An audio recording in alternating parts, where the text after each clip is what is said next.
Bon, en commençant, pourquoi est-ce que j'ai la forte impression que le livre d'Amos a été écrit pour notre génération? Bien sûr, chaque passage de l'Écriture transcende les époques.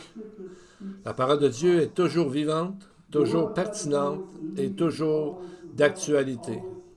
Mais le livre d'Amos que nous allons voir revêt une urgence particulière.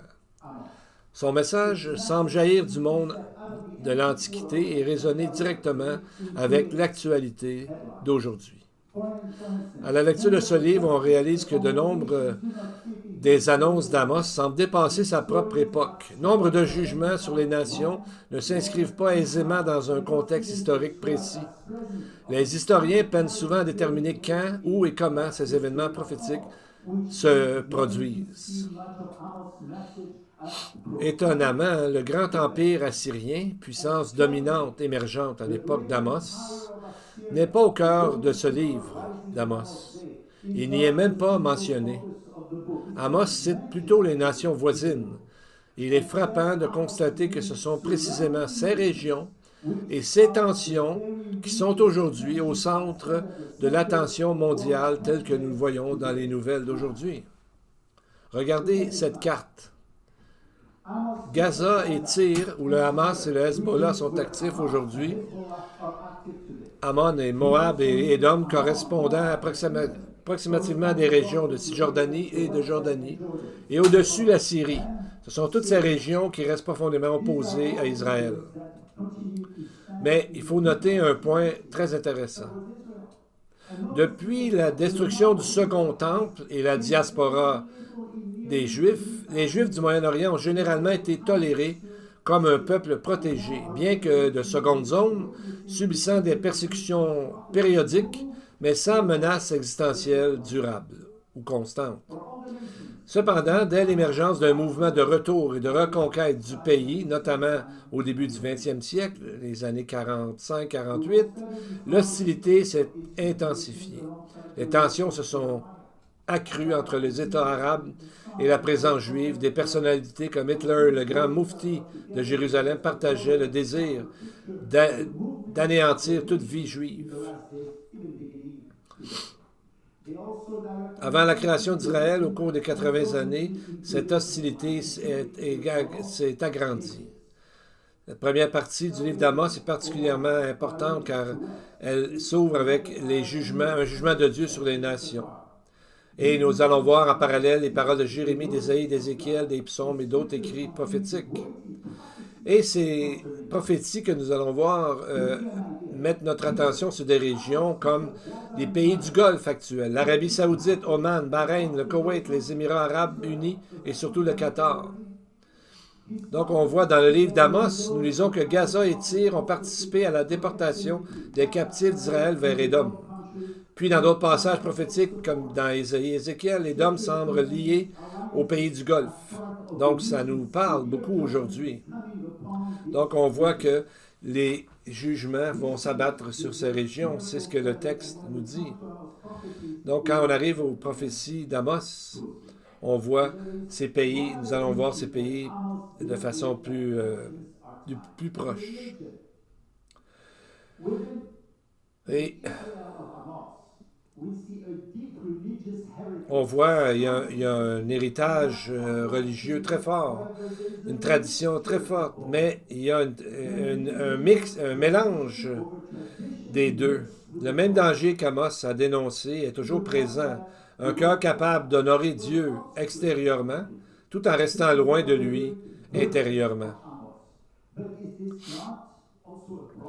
Mais justement, c'est un problème qui a toujours existé face à Dieu, de le servir extérieurement, mais d'avoir le cœur loin de lui. Amos n'est pas seulement un livre d'avertissement, c'est aussi un livre de miséricorde. Le Seigneur indique au peuple ce qu'il doit faire dès maintenant face aux conflits mondiaux. Et c'est la même chose pour aujourd'hui, ce que nous devons faire. Plusieurs reprises, il dit à Israël, cherchez de la part de Dieu, cherchez-moi et vous vivrez. Cherchez l'Éternel et vous vivrez.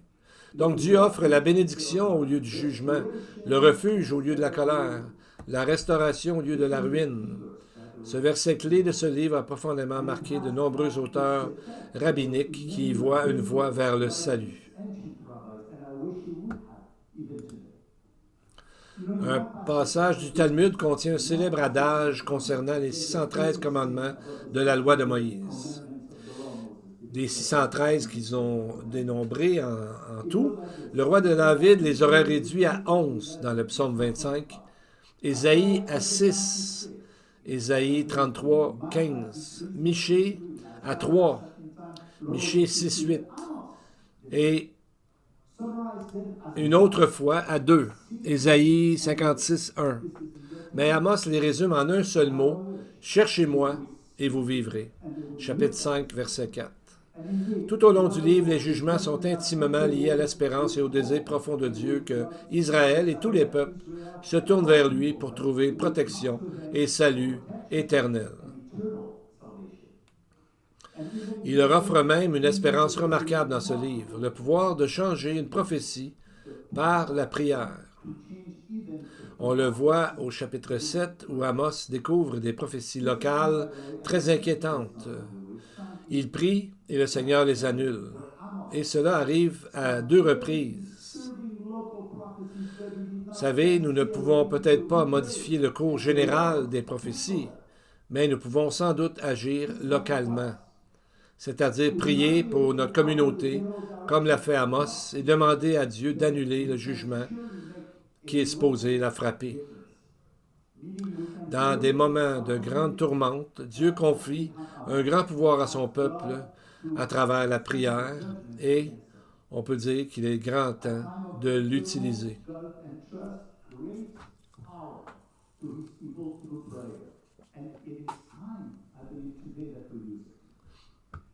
Au milieu des jugements et des dénonciations, la lecture de ce livre est un véritable plaisir. Amos est un poète. Son style est riche en images. Il transmet son message à travers des images comme des bergers, des lions, des oiseaux. Ces métaphores abondent et il use d'ironie, de sarcasme souvent. Par exemple, il dit que l'Éternel les sauve de l'Amoréen, bien que la taille fût comparable à celle des cèdres et sa force à celle des chênes. Mais le Seigneur dit que il n'était pas si grand que ça, au fond, et beaucoup moins robuste, mais c'est ainsi que le peuple les voyait. Et il a dit, est-ce qu'un lion rugit-il dans la forêt s'il n'a pas de proie? 3, verset 4. Si la trompette sonne dans une ville, le peuple ne tremblera-t-il pas? Si un malheur frappe une ville, n'est-ce pas l'Éternel qui l'a fait? Chapitre 3, verset 6. Vient ensuite l'une des déclarations les plus puissantes de toute sa prophétie. Car le Seigneur l'Éternel ne fait rien sans avoir révélé son secret à ses serviteurs, les prophètes. Chapitre 3, verset 7. Voici un autre verset clé du livre. C'est une clé précieuse pour trouver notre chemin dans un monde obscur et confus. Lorsque nous considérons ce que Dieu a déjà révélé dans la prophétie, la lumière commence à éclairer notre chemin.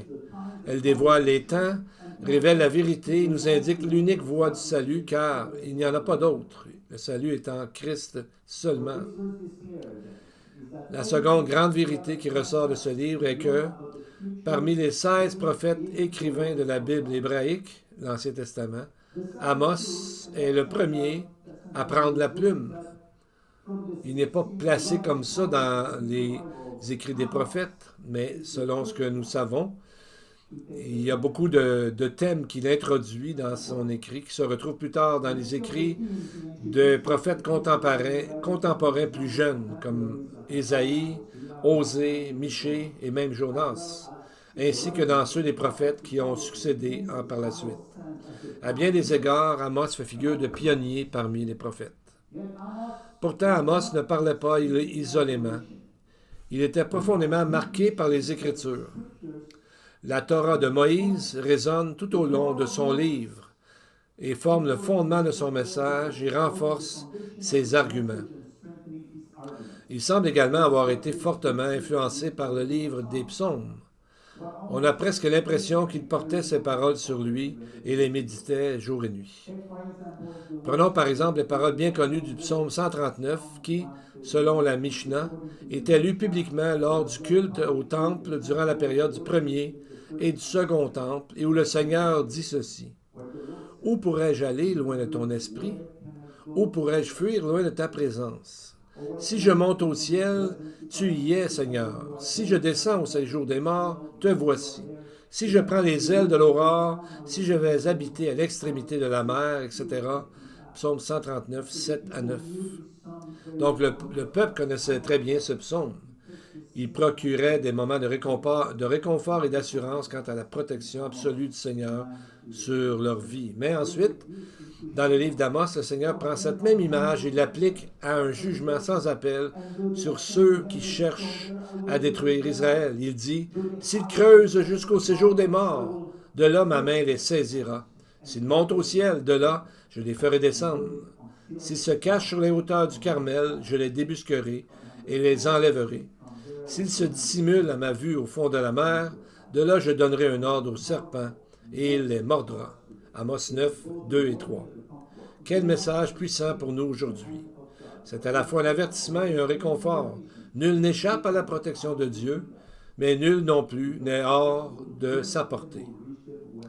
J'aimerais ajouter un point très important concernant la vie de ce prophète qui rend ses écrits particulièrement encourageants pour nous aujourd'hui, c'est que dès le premier verset, on voit dans le livre on va voir toutes les belles choses que Amos va nous amener. Et son imagerie est, comme on a dit, très vivide, très vive. On voit des images de la nature, des bergers, des animaux pour amener un message de la part de Dieu. Avec beaucoup de l'ironie, même du sarcasme. Comme on a dit, il a dit que Dieu a détruit les Amoréens devant Israël, qui sont comme les hauteurs des grands cèdres. Mais en fait, ils n'étaient pas si grands que ça, mais c'est ce que les gens croyaient. Ils les voyaient comme étant très grands, très puissants, alors que Dieu est beaucoup plus puissant. Et plus tard, quand il a vu les riches qui oppressaient les pauvres, vous rappelez-vous, il a parlé des vaches de Bassan. C'est pas un langage de diplomatie, mais c'est un langage que les prophètes utilisaient afin de réveiller le peuple. C'était des gens qui étaient profondément maintenant ancrés dans la corruption et Amos était choqué de voir ça. Et on voit qu'Amos est très au courant des réalités géographiques de son temps. Il parle entre autres de Sodome et de Gomorrhe. Il dit, rappelez-vous de ce qui leur est arrivé. Il parle aussi des plaies d'Égypte qui se sont abattues sur ce pays à cause du jugement de Dieu. Et pour ce qui est du péché, il dit que Dieu ne montre aucun favoritisme avec qui que ce soit. Il n'y a aucun péché qui est gratuit. Le péché doit être jugé. Même si le livre est assez court, seulement 9 chapitres, à peu près, ça se lit en moins de temps que vous avez dans le message de ce matin. Le message à matin, c'est à peu près 30 à 40 minutes. Ça prend beaucoup moins de temps à lire le livre d'Amos. Alors commençons ce merveilleux livre après cette introduction. On dit qu'on trouve ce livre par la foi parce qu'il n'est pas toujours facile à trouver, mais si vous partez de Matthieu, vous reculez un peu en arrière, vous allez le trouver rapidement. Et premier verset contient un message encourageant pour chacun de nous.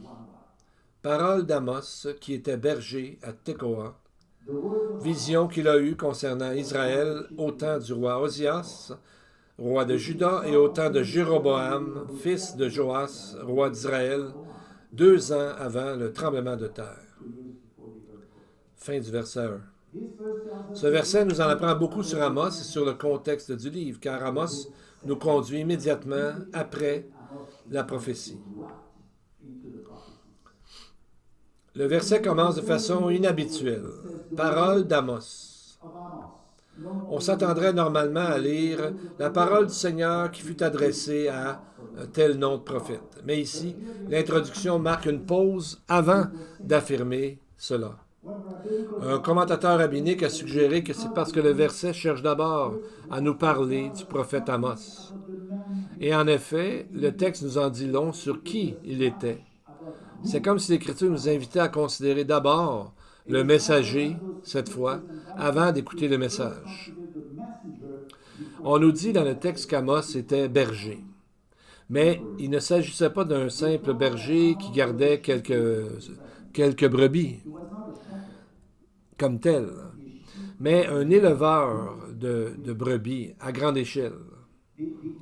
Le seul autre personnage comparable dans l'Écriture est Mesha, le roi de Moab, dont il est dit dans 2 Rois 3, verset 4, qu'il payait régulièrement au roi d'Israël 100 000 agneaux et la laine de 100 000 béliers.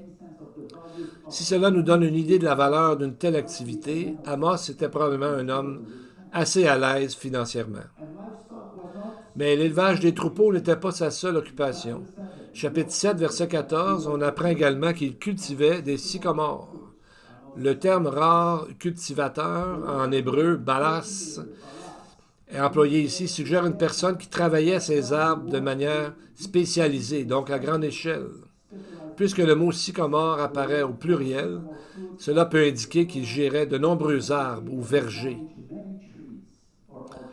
Donc, avant même d'entendre ces prophéties, on rencontre un homme compétent, établi et travailleur. Un homme que Dieu a appelé du monde des affaires et de son travail quotidien vers un ministère prophétique pour lui. Et Amos nous livre aussi un autre détail sur lui-même, et c'est là que réside un message puissant qui se dégage. Il a répondu à un sacrificateur au chapitre 7, « Je ne suis ni un prophète, ni fils de prophète. » Mais pourtant, il était bien un prophète. Ce qu'il voulait dire par là, c'est qu'il n'appartenait à aucune communauté ou école prophétique qui existait à cette époque, depuis le temps d'Élie. Il ne s'agissait pas d'écoles où l'on enseignait la prophétie comme si elle pouvait s'apprendre. Dans ces écoles, on étudiait plutôt les Écritures, on recherchait la sainteté, on se préparait à servir Dieu. Les élèves considéraient souvent leur guide spirituel comme étant leur père, comme le prophète Élisée appelait Élie « mon père », 2 Rois 2.12. Ce constat est assez remarquable. On voit qu'Amos était un homme d'affaires prospère, probablement aisé financièrement, qui n'a jamais fréquenté une école de prophètes comme telle.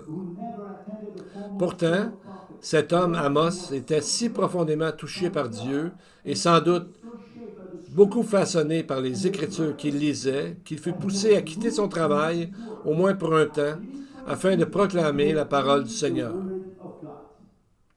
Son nom même, Amos, est significatif. Son nom en hébreu veut dire un fardeau. C'était plus qu'un nom, c'était la description même de sa vocation personnelle. Il portait le fardeau de la vérité et le fardeau de l'amour du prochain, et aussi le fardeau d'un message qui ne pouvait rester sans être dit. Il avait reçu des prophéties. Il comprenait la nécessité de la repentance et lançait un appel pressant à son peuple pour qu'il revienne à Dieu. Et il ne pouvait se taire. C'est pourquoi il a déclaré, Amos, chapitre 3, verset 8, « Le Seigneur, l'Éternel, a parlé. Qui ne prophétiserait? » N'est-ce pas là aussi un message pour nous aujourd'hui? Et non seulement pour ce temps-là. Est-ce que vous croyez aux prophéties de la Bible? Alors Amos vous demande dans ce texte, pourquoi d'abord ne pas les proclamer? Avez-vous commencé à prier à ce sujet? Bien, on voit que le moment est venu. Lorsqu'une maison prend feu, celui qui voit les flammes ne reste pas silencieux, il avertit tous ceux qui sont à l'intérieur. De même, si Dieu a parlé et nous a ouvert les yeux à sa vérité, Ce n'est pas le moment de se taire, mais le moment de parler, de prier et de demander à Dieu de nous aider à les conduire vers lui, les conduire vers le salut. Donc, considérons maintenant qui était réellement Amos. Donc, ce n'était ni un prophète professionnel, ni un pasteur, ni un orateur public. C'était un homme ordinaire, pris tel quel, à son travail, mais investi d'une mission divine, transmettre les oracles que Dieu lui a donnés. En réalité, aucun des hommes et des femmes de la Bible n'est tombé du ciel. Seul Yeshua est venu de toute éternité, c'est ce qu'il a dit. Tous les autres ont commencé comme des personnes ordinaires et, entre les mains de Dieu, sont devenus aussi grands qu'un cèdre et aussi forts qu'un chêne.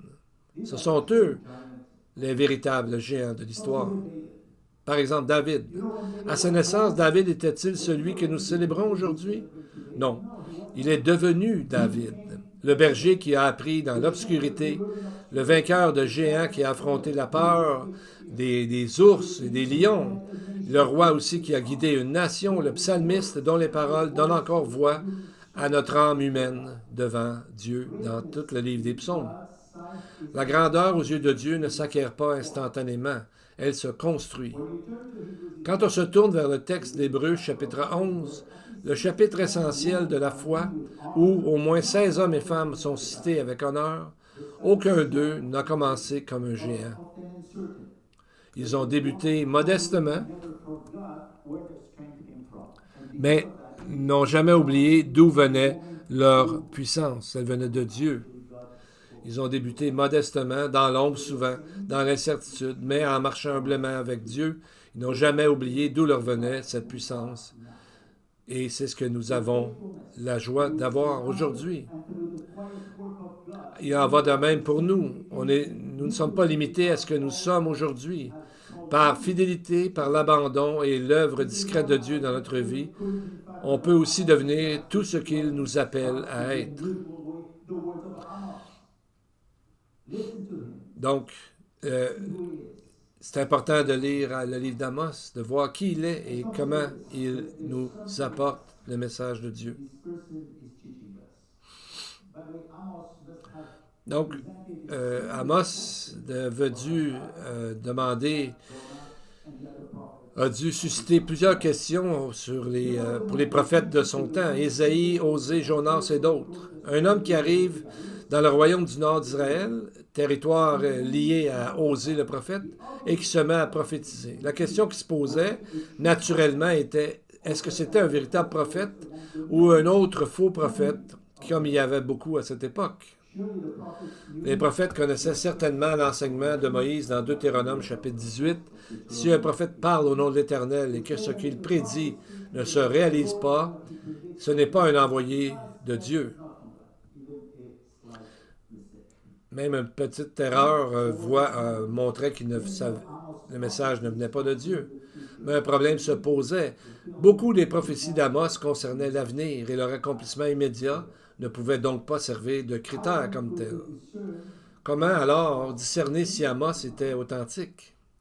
La réponse se trouve dans un principe présent dans toute l'Écriture et clairement exprimé plus tard dans des passages tels que 1 Timothée chapitre 3, où au moins 15 qualités sont requises pour nous servir à examiner la vie de la personne. Est-ce qu'elle vit dans la sainteté, l'intégrité et l'honnêteté? Ses paroles sont-elles conformes aux Écritures? Son caractère, est-ce qu'il soutient son message? Bien que Paul ait écrit beaucoup de siècles plus tard, ce principe demeure intemporel. Les messagers de Dieu sont jugés non seulement par leurs paroles, mais aussi par leur conduite. Amos répondait manifestement à ce critère. Sa vie, son message, sa fidélité témoignaient de sa véritable origine divine. Et quel réconfort cela a dû être pour les fidèles prophètes de son époque, de voir tout ça. Un autre homme de la Bible a été confronté à un dilemme similaire. Devinez-vous à qui je pense? Oui, à l'apôtre Paul. Au début, Paul s'est opposé aux croyants en Jésus et a même violemment persécuté ceux qui croyaient en Yeshua. Mais lorsque le Seigneur lui apparut sur le chemin de Damas, tout a changé. Il est devenu un croyant, mais comment allait-il désormais se présenter à ceux-là même qu'il avait autrefois cherché à détruire? Plus tard, il se rendit à Jérusalem et fut reçu par les chefs reconnus de la première communauté, soit Jacques, Pierre et Jean, qui ont dû l'examiner attentivement, discerner la grâce de Dieu à l'œuvre en lui et reconnaître sa vocation personnelle. Après ça, il a fallu un certain temps avant que le peuple ne le reconnaisse pleinement, mais ils ont fini par le faire, comme nous voyons dans les Épîtres. Et avant Paul, il y a un autre exemple encore, quelqu'un dont nous ignorons même le nom. On voit dans Luc 9, 49, il y avait un homme qui chassait les démons au nom de Jésus, mais il ne faisait pas partie du groupe des disciples. Ils ont essayé de l'arrêter. Ils ont dit à Jésus, « Maître, nous avons vu quelqu'un qui chasse des démons en ton nom et nous l'en avons empêché parce qu'il ne nous suit pas. » Mais Jésus répondit, « Ne l'en empêchez pas, car celui qui n'est pas contre nous est pour nous. » Dieu agit souvent par l'intermédiaire de personnes inattendues, voire même parfois des inconnus. Pourtant, ils ont un point commun. Ils aiment sa parole et cherchent à suivre ses voies. Le verset 1 nous révèle un détail crucial qui éclaire le monde dans lequel vivait Amos. Deux rois sont mentionnés. Osias, roi de Juda, et Jéroboam, fils de Joas, roi d'Israël. Nous sommes toujours dans le même verset. Remarquons d'abord combien la situation était déjà troublée. Deux rois qui règnent sur ce qui avait été autrefois une seule nation, le peuple juif. Ce seul fait indique par lui-même que quelque chose n'allait pas. Le Seigneur avait considéré initialement Israël comme un seul royaume, la lignée royale devant passer par Juda. Mais après les erreurs de Salomon, qui avait commencé comme le plus sage des hommes, la nation s'est divisée, Israël au nord et Juda au sud.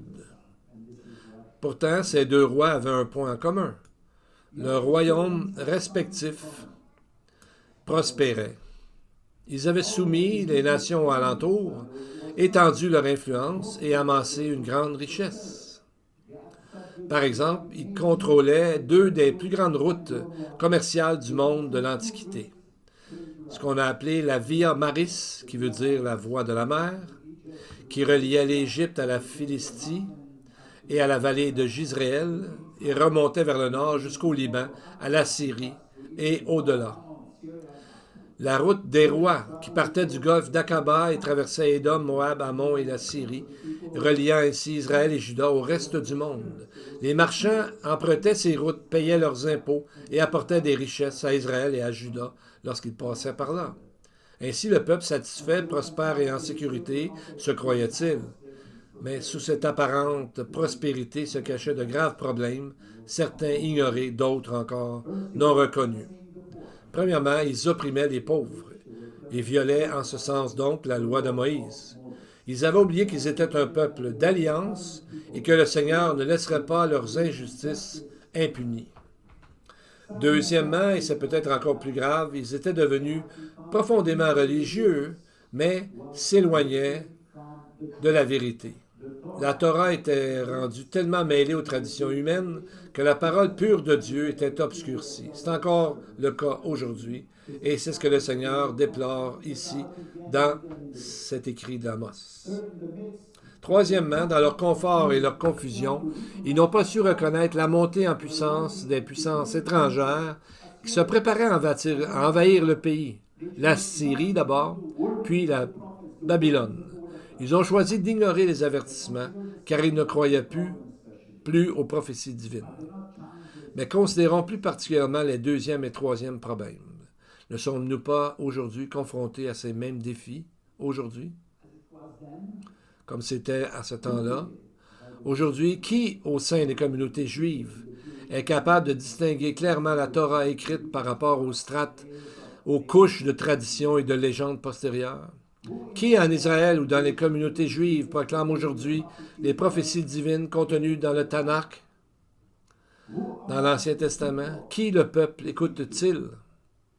Et ne voit-il pas que ce nombre de leurs sages d'autrefois que nombre de leurs sages d'autrefois reconnaissaient déjà qu'une période de tribulation précéderait la venue du Messie, une tribulation plus grande que le monde entier n'a jamais connue. Donc cette ignorance volontaire était la recette du désastre.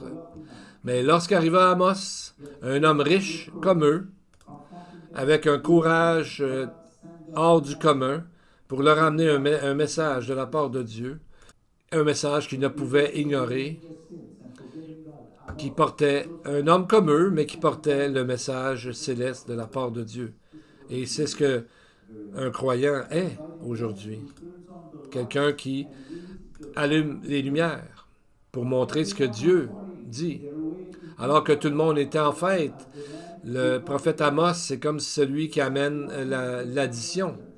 C'est comme si on allait dans un grand restaurant et tout le monde est en fête.